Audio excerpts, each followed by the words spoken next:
voyons maintenant la conductivité électrique.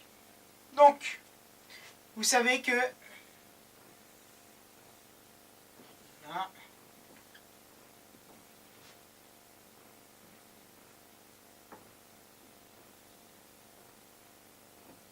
pôle plus, pôle moins.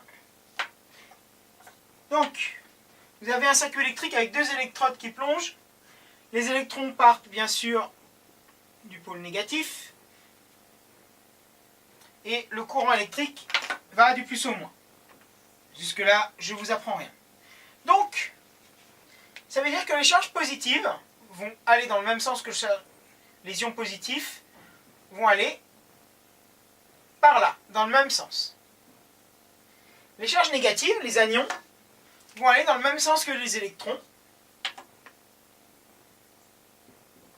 Donc dans ce sens-là.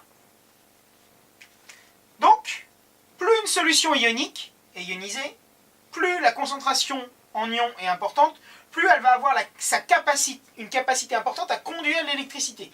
Et c'est ça la conductivité électrique d'une solution. C'est sa possibilité de conduire l'électricité, la conductivité électrique d'une solution. Donc on va déterminer ce qu'on appelle granger la conductance d'une solution, qui est en fait 1 divisé par la résistance. Tout simplement. G s'exprime en Siemens, grand S, et R, bien sûr, toujours en ohms. Ça ne change pas. Mais on va maintenant lier cette conductance grand G à sigma, qui est la conductivité électrique. Donc, vous avez deux plaques, deux électrodes, pardon. Là, qui sont plongées dans une cellule dite conductimétrique. Chaque plaque, les deux plaques sont parallèles de surface S et elles sont espacées d'une longueur grand L. Et je vais pouvoir déterminer grand G, c'est égal à sigma, donc la conductivité électrique, multiplié par grand S divisé par L. Voilà ce qui relie sigma et grand G. Donc, grand G, la conductance, et sigma, la conductivité. Et bien sûr, les deux évoluent de la même façon en fonction de S sur L. Donc S sur L, c'est une constante. Donc, grand G et sigma seront proportionnels l'une par rapport à l'autre. Maintenant, on va définir ce qu'on appelle la loi de Colrausch,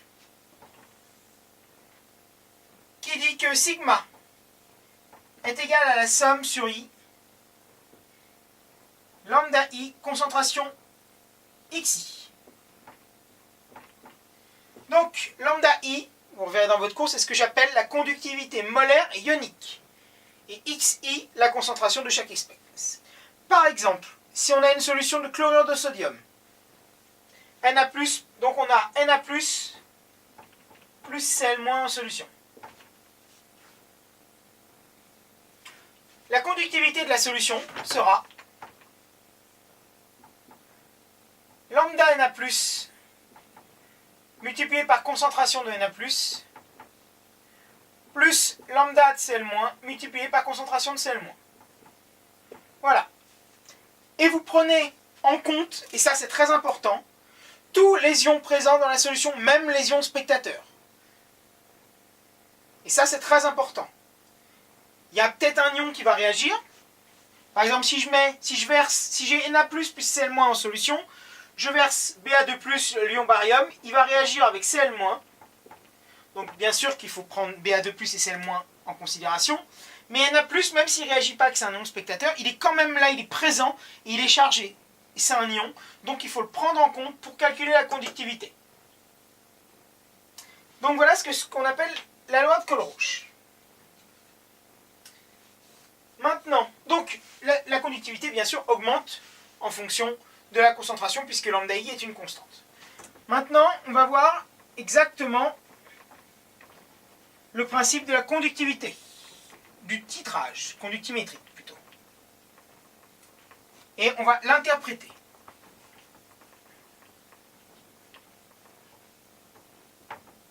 Alors,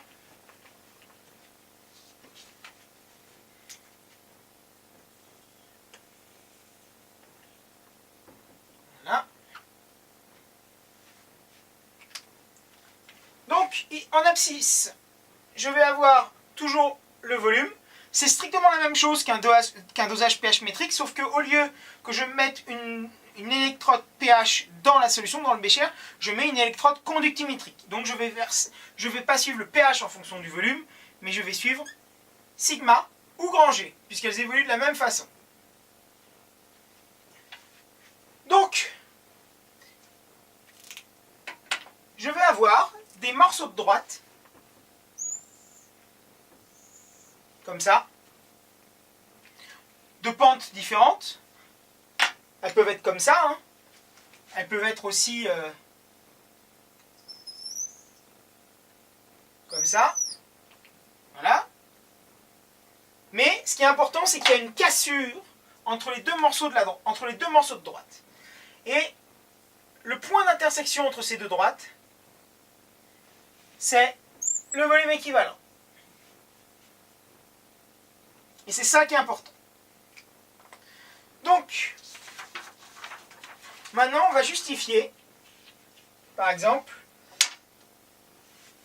l'allure de cette courbe, en rouge. Donc je vais enlever la couleur verte, je vais enlever la verte. C'était un autre exemple pour vous montrer que ce n'est pas forcément pente négative, pente positive. Les deux peuvent être positives, mais... Voilà. Donc on a le volume à l'équivalence. Alors, je vais reprendre l'exemple que j'ai mis dans le cours. Donc,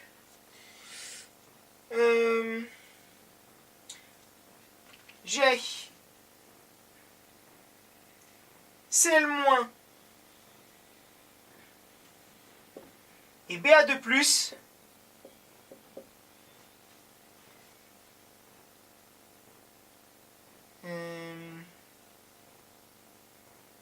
qui sont dans le bécher, en solution.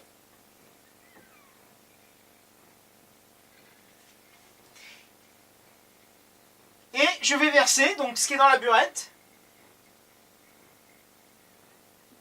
Je vais verser du sulfate de sodium, donc Na+, SO4 de-. Et là, en l'occurrence, les deux qui vont réagir ensemble, c'est Ba2+, plus SO4 de-. Ba2+ à queue, plus SO4 de-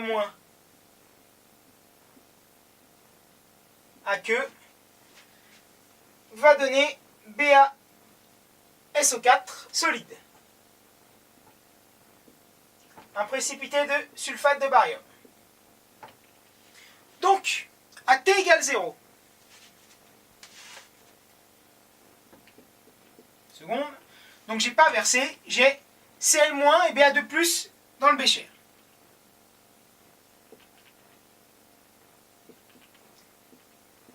Avant l'équivalence, avant E, vous voyez que ça diminue. On va justifier pourquoi.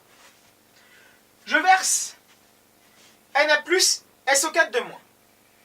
Donc, déjà, Cl-, la concentration de Cl-, certes, il est là, mais il ne réagit pas. Donc, c'est un ion spectateur. Donc, sa concentration sera constante. Je mets un égal quand c'est constant. Donc, sa participation à la conductimétrie sera aussi constante. Na+, je le verse progressivement. Mais c'est un ion spectateur, il ne réagit pas. Donc, sa concentration va augmenter. Concentration de Na+, elle augmente. Donc, sa contribution à la conductivité va augmenter. Maintenant, Ba2+ qui était dans le bécher. À chaque fois que je verse, non plutôt, je vais le faire à l'inverse, SO4 de- je le verse, mais à chaque goutte de SO4 de-, à chaque molécule, à chaque ion SO4 de- versé, il va réagir avec un ion Ba2+. Donc, SO4 de-, avant l'équivalence, à chaque fois qu'il est versé, il va réagir. Donc sa concentration vaut toujours 0. Il n'y en a pas avant l'équivalence. Et Ba de plus, comme il est consommé par SO4 de moins,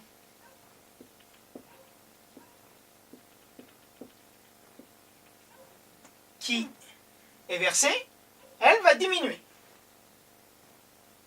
Donc, si vous regardez les conductivités, donc en l'occurrence celle de Cl- et de SO4 de moins, on s'en fiche, mais pour l'instant celle de Na+, celle de Na+, donc lambda Na+, vaut 5,5 fois 10 moins 3 Siemens mètre carré mol moins 1, donc 5 10 moins 3, et celle de Ba de plus vaut 6,4 fois 10 moins 3 Siemens mètre carré par mol.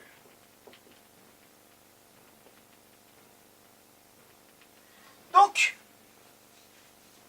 vous voyez que ça augmente avec une conductivité molaire ionique de 5 10 moins 3.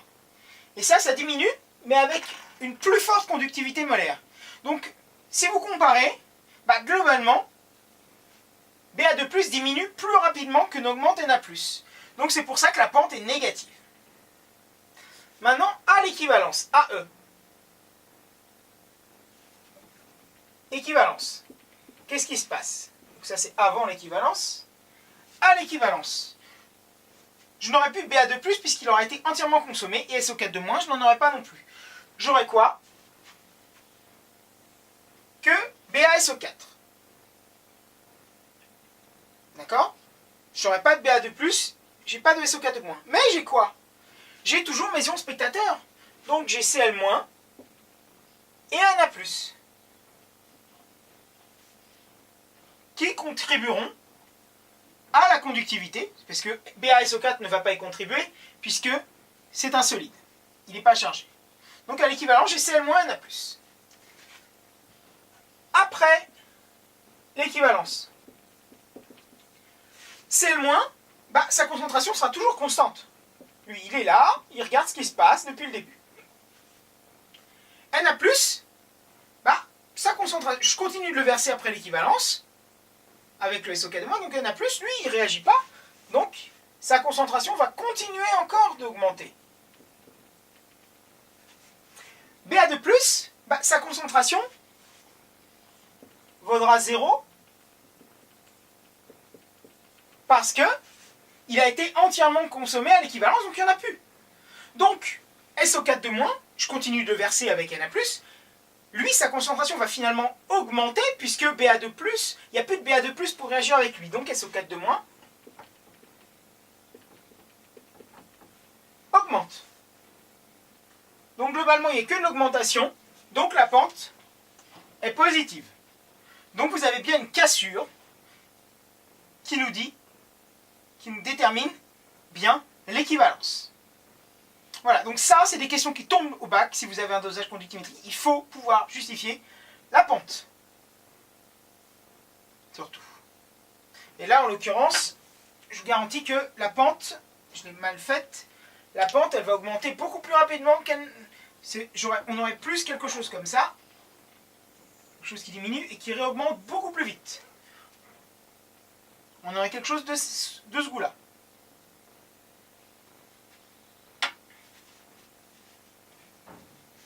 Voilà. Donc vous pourriez avoir quelque chose qui augmente lentement et qui augmente très rapidement. Donc il faut pouvoir aussi, pareil, le justifier, et on fera un exo là-dessus en cours.